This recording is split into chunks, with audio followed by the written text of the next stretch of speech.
So this is Wale with Godbrand Games with the Python floor tutorial. Alright, our first example is integers and it's 18 over 4.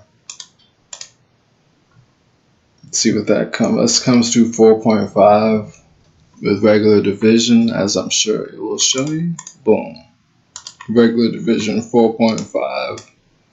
But floor division, it'll give you 4. And floor division is pretty simple. I'll leave that up for more than half a second.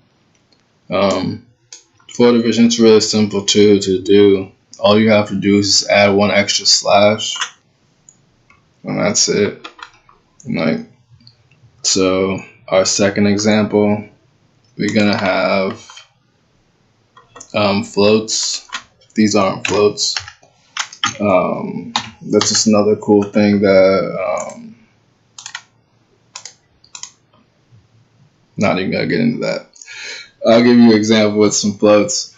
Alright, so 80.7 over 10.8, that would normally give us 7.472222, but with floor division, just give us a clean 7. Very nice.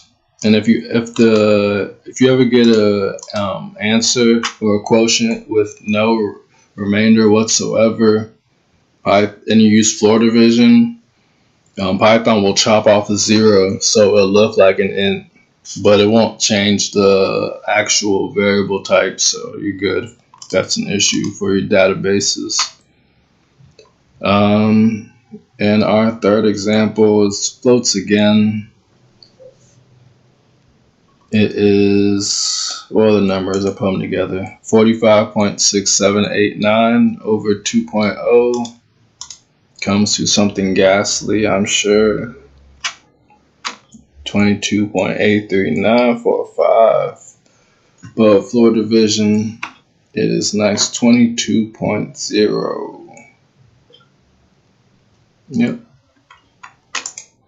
Alright, I can show you that thing I was talking about. I've done this video more than once, so I'm gonna show you anyways, just cause I'm never thinking about. I'll think about floor division again, but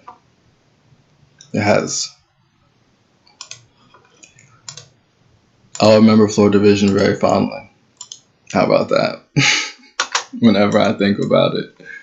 Okay, so 80 over 10 will of course give you 8.0 in Python, but floor division will just chop off a 0 for you. So here we are. 8.0, the regular division, and floor division, it just comes to a nice and easy 8. Alright, so thanks for watching. Like and subscribe. Bunch of Python databases. Python web development is part where all everything is gonna get put together. And yeah, have a good one.